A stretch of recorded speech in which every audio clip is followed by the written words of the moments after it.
Now, sometimes our physical friends at this point begin to vibrationally groan. You don't do it out loud, but you think, what you're thinking is, oh, there's more of that vibrational mumbo jumbo. I can't spend my vibration. I can't sleep with my vibration. In other words, I really like the manifesting in this physical world that I call my reality. But we want to lovingly remind you that everything that you know that is manifested in terms of this beautiful planet and it's spinning in its orbit in perfect proximity to other planets, everything about the biology of your bodies and of your food, everything about the water system of your planet, everything about gravity and those physics laws that you are experiencing with such grace here in this physical environment, all of that was a vibrational reality before it became a physical reality. And if it had not been thought into place vibrationally, it could not have come into the physical manifestation. So we want you to take seriously this vibrational reality that we're going to be talking about all day here today for a number of reasons, but most important because when life causes you to ask for something, the larger part of you, far and away the largest part of you, the biggest part of you, almost the whole of you, becomes it. And when you, the very smaller part in your physical human form, don't become it too, you feel the distress of not having become what your life has caused you to expand or evolve to. In other words, when life causes you to be more prosperous and you keep beating the drum of I don't have enough money, you set up discord that is painful. And we don't just mean painful because you don't let the money come. We mean painful because you don't keep up with you.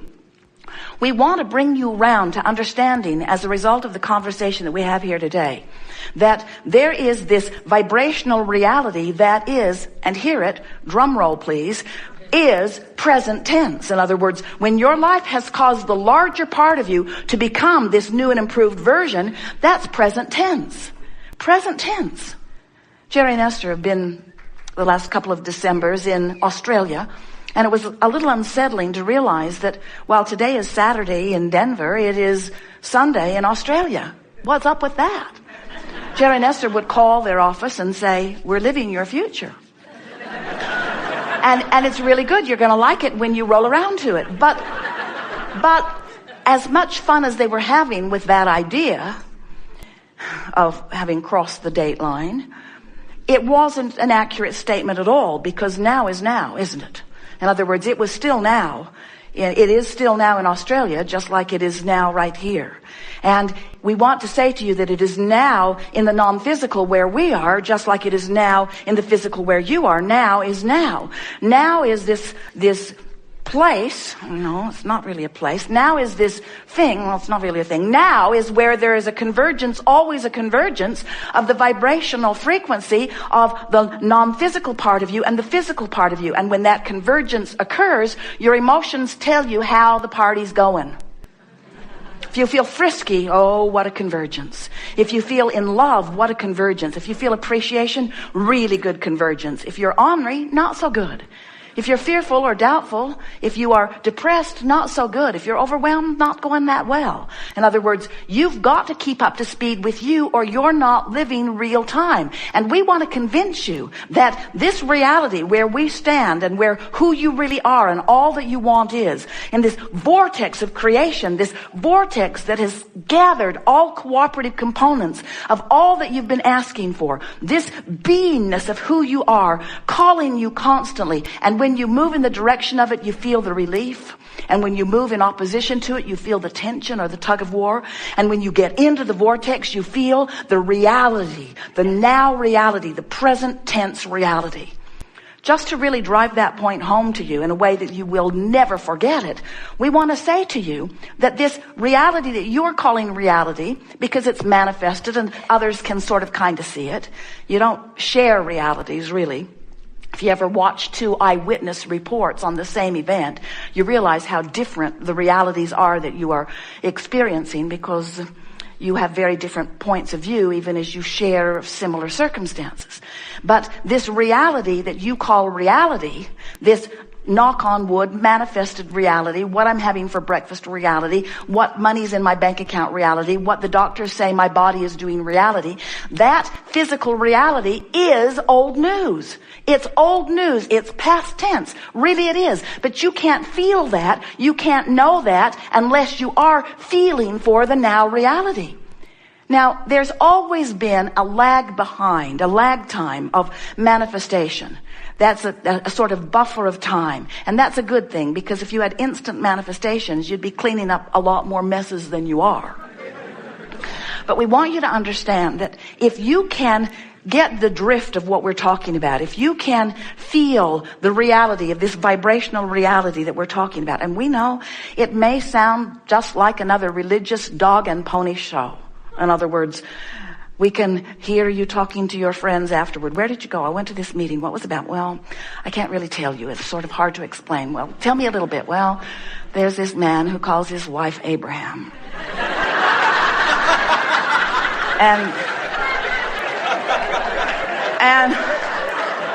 And she stands on the stage and makes an invisible circle and calls it the vortex and tells us that everything we want is in there and that we should go in too.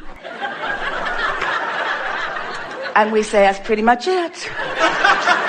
That's pretty much it. Because if you can accept the reality of this vortex, if you can accept the vibrational beingness of you, and we want you to test it with your own ability to test. We want you to pay attention to the way you feel. We want you to show yourself the reality of this vibrational reality. We want you to tune yourself to it deliberately and consciously, and then we want you to watch the vivid manifestation, the matching point by point of everything that you've been asking for once you align with that vibrational vortex.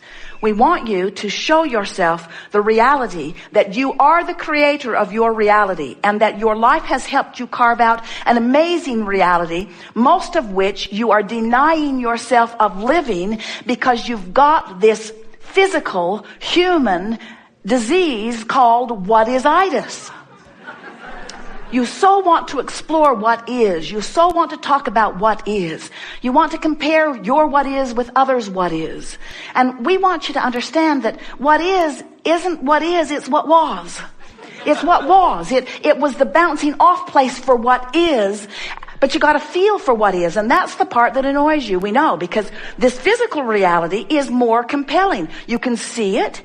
You can see it, you can hear it, you can smell it, you can taste it, you can touch it. Where this vibrational reality that we're crowing about all the time, you have to feel your way in.